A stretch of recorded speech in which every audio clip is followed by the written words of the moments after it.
What is going on, everybody? My name is Brett. This is another Pop Culture Crisis television review episode for episode 3 of The Last of Us, episode entitled Long, Long Time. I'm here with my co-host. Would you introduce yourself, please? Hi, crisis actors. It's Mary. I almost considered just being let's just cut off The Last of Us reviews. It's kind of mundane, but this episode really got me angry, so I'm ready to go. That bad? Yeah. All right. And with us today, would you introduce yourself, good sir? I am Wesley. I had a feeling that was coming. I was just watching the show. It's okay, I know Mary's going to have How am I lot going to say. get out of this review not looking homophobic? How am I going to do You're that? You're not. Yeah. Cool. Well, yes. Now that we know that all of this is true, right? I had Mary didn't like my take on it because I didn't have a problem with it. I thought it was fine. I thought it was a distraction. The problems I have with it have mostly to do with it. They tried to cram too much into. It's both simultaneously too much time spent on one subject and not enough time to address the emotional resonance they were trying to convey. Yeah. I recognize that this is just anecdote, but when it popped up and it said, I was like, hopefully Neil Druckmann did not direct this episode because I didn't. I know. I saw the name Peter Hoare, so I looked it up and I was like, I went to his Twitter and it was all like a certain type of production. No, a certain type of. Yeah. I saw the things that he directed and I saw his comments like, "It's a Sin" was what he's known for. Okay. Which is a show about gay dudes on HBO Max. Is he gay? Yeah. Well, at the very least, they hired. They right. So my thought was like, I bet this is going to be the gayest episode. And then when it showed Nick Offerman, I was like, oh, maybe not. When the guy was in the hole, I was like, oh yeah, this is totally going to get gay. Look, in the games, from what I understand, you never ever meet Frank. You only ever meet Bill. And, Here's what happens. Yeah. You are with Joel and Ellie still, which didn't happen in this episode. Yeah. You come across Bill after Frank has died and interact with him in 3 to 4 hours of gameplay that involve a lot of interactions with the cordyceps. Yeah. And you're never shown Bill and Frank's relationship. It's heavily implied, but never made explicit. What you come across actually is Bill almost denying his homosexuality completely, but Ellie, finds this gay porn magazine or something in one of his properties, and that's the implication, right? Yeah. But he almost denies it. So it was never made this explicit. He calls Frank his partner, and as they're going around looking in different buildings, they come across Frank's body after he has committed suicide, and he committed suicide because he was infected. Yeah. So he had a reason other than nihilism to kill himself. That is one of the biggest things that bothered me about this episode is was it nihilism? I thought he just had terminal cancer and he was like, this sucks and I don't want to do it anymore. Was it cancer or was it something else? They left it ambiguous. He said they didn't even have a cure for this. He said, I'm sick, and they didn't have a cure for this before the world went to pot. He's elderly, he's sick, and he tells Bill that he is on his last day. And you're either left to think that is his last day because he knows he's about to die, like he can feel it, or is he saying it's his last day because he chooses it and he wants to euthanize himself? Yeah. He wants actually for Bill to euthanize him for him and says, if you don't love me. Yeah. And then Bill, also being a nihilist, joins in a suicide pact with him. It's actually disgusting and not the touching, heartwarming story that everyone's pretending it is. On Twitter, everyone is just fawning over this episode. And it's, I think, because they weren't fans of the game. And they don't have a problem with the fact that this show isn't about Joel and Ellie at all. The reason I liked it the most is because it was the least to do with Ellie. Though I think she had the chance. She had a strong amount of emotional growth at the end there. She's finally starting to crack just a tiny bit, which is amplified by Joel being still quite distant with her. But we had the chance in this episode to go back to Joel and Ellie's dynamic so that it would evolve into something less insufferable, so that we would like Ellie more than the last 2 episodes. At the end of our last review, we said we would like to see more interactions between Joel and Ellie. That is what we wanted, and we got 10 minutes of that total. Yeah. most of it silent. And again, most of it, Ellie's still acting the same way that she's acted in the first and second episode. I thought there was growth. With all the stupidity of a child, but none of the charm.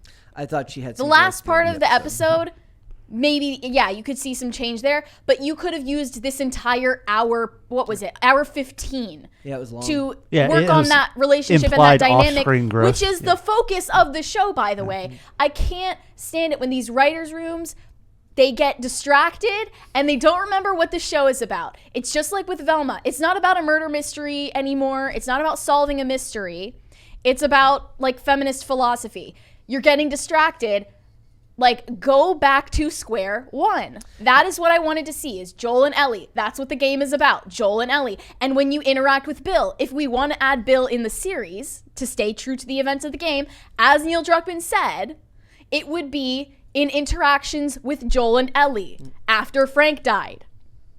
They even changed Frank's death. I think it's absolutely detestable and hypocritical that Neil Druckmann would say to the press, we're sticking to the events of the game, and then just dump this load of gruel on the audience. He also said that episode 3 is where they deviate the most from the game and that the episode will be hugely controversial. So he did preface that. It's not controversial. That's the thing. Everyone is fawning over it.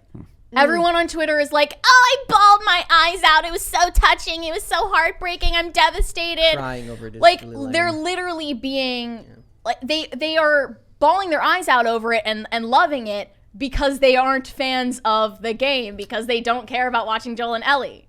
That is the whole point of this. Of course, and, like, showing way too much of Bill and Frank in, like, an intimate scene that needed to be cut off, like, way sooner than it was cut off. Yeah. I'm sorry I'm going off, but, like, no one is criticizing this enough.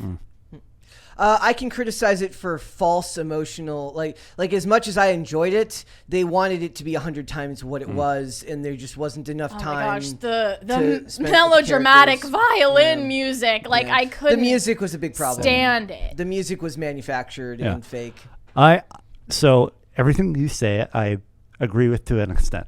Like, I think that the message, or not message, but the implication of that you should feel like this is amazing is really flawed, that you should admire this choice or whatever. It's very, very strange that this is a romanticized way that two people, like, went out. If it was like the Titanic or something and two people chose to go out that way, maybe I'd understand, rather than like horribly long suffering, or if they both were infected. What were you surviving this long for? Right.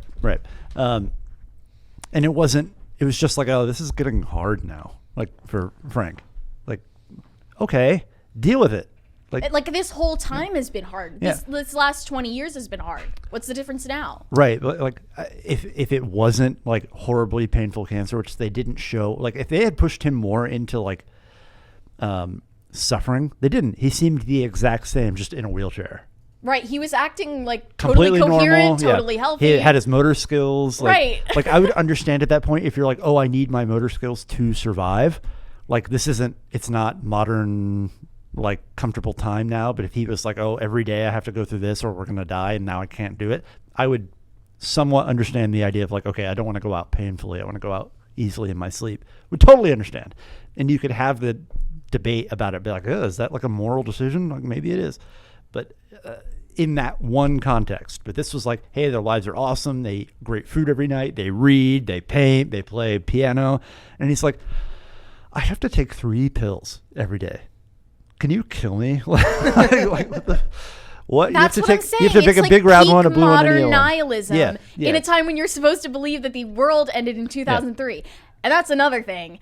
There were so many comments that were like, this means so much that they had a wedding ceremony because gay marriage wasn't legal at the time. It was 2023. It's 2023. Well, no, because they're saying like the world ended before gay marriage would have been legalized. Therefore, it's very like touching. And, yawn. Yeah, exactly. Yawn and gag. Yeah. Like it is so self-indulgent and preachy, and it shoves it in the audience's faces. Also, they would never, in 2023, they would never do this with a straight couple. They wouldn't give them the time of day. It wouldn't be, think about the way they showed Joel and Tess. They literally no intimacy between Joel and Tess because that was never made explicit in the game. Also, Frank is like a stereotype. Like, you're telling me you've been doing this for 20 years and you never learned any, like, he's like, I don't really, which gun? Oh, I don't know, the small one. Yeah. And what the hell was Bill doing when they first were getting raided, and he was not taking cover whatsoever and was just like standing out in the middle of the street like an idiot shooting aimlessly? He's an of expert course, survivalist. that's why he got shot. Right? Like, how are we supposed to believe that this is an expert? Yeah. Standing in the middle of the street in his underwear. And in the beginning, I was getting optimistic. I was like, this is a cool character, and I want to see Joel and Ellie interact with him. Duh. But we didn't get that. But then again, it kind of felt like with the Gadsden flag and with like calling the government Nazis, they were like, what if Ron Swanson was in a gay telenovela? It just ruined it so quickly for me. It just collapsed on itself completely. Yeah, I think there were elements that worked really well. Like, if you're going to watch it for what it is, there were elements of it that I'm like, that was well constructed, well directed, well acted. But yeah, how it ends, for me too, brings the whole thing down. Literally, what was the point of this? Yeah. What does this have to do? I get that it's supposed to be like a standalone episode, but you don't do that on episode 3 of a new series adapted from original IP, completely changing the events that you originally put in the game. I don't understand the appeal other than appealing to Twitter gays. Yeah, and it feels a lot like, just from a show mechanic standpoint, like, take all of the baggage out of it, it makes the same mistake that episode of Stranger Things made where they go to Chicago does, where you're like, what the I haven't even stayed on that bandwagon long enough to know. Well, I don't remember, was it the second season they they made a backdoor pilot for another show in like the 6th episode. Okay. And everybody hated it. They're like, why would you? And so they completely aborted that show. Like, oh, we're not going to do that. And it was like, there were like 10 more people, like 11, who escaped, and they all had different superpowers, and they were fighting crime in Chicago. I know it sounds ridiculous, but the same thing, where you're like, wait, hold on. And the way that I would agree that they bookended the episode with Joel and Ellie, and it was like the same as it was. This happens, and then they're changed too for some reason, like off-screen growth. Like, why? We're not going to know unless the next episode is like, by the way, while that was happening, while we were doing this detour, here's what happened. I would be, why another do that? thing, cut back and forth. It's easy. When Ellie goes down into that underground basement area where there's like this rubble on top of one of the cordyceps, why does she give me like child psychopath vibes? Staring at the thing and like cutting at it instead of just like killing it or leaving, like anyone with a normal survival instinct would do. Any child, right? Like an innocent child who has never had to defend herself before, has never been in a car before, like has never been in the woods before. Yeah, I think she was looking at that what they were trying to convey was like her thinking about what she would be, because she's immune. So she's like looking at it in the eye or something. Definitely wasn't clear. No, it's not clear. Like, that was my best guess. It seemed like a kid pulling worms out of the ground and like tearing them apart. Yeah, it did. You're not wrong. I'm trying to like, what were they trying to say? That's my best guess. And I could be way off. They could be like, no, it's not what I was trying to do at all. And I'd be like, oh, that's what I got from it, or what I guessed from it.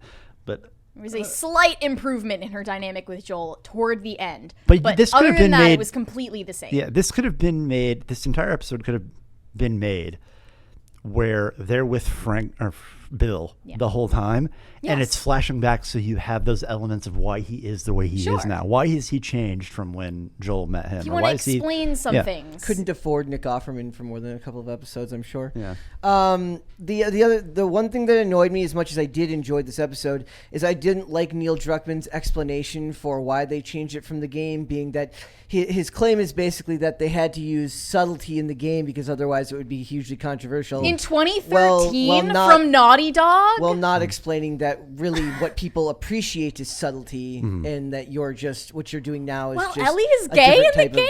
A different type of storytelling. Thanks for watching. Listen to full episodes of Pop Culture Crisis on Spotify. Keep up with us on social media and make sure you subscribe and ring that bell so you never miss the show. Bye, guys.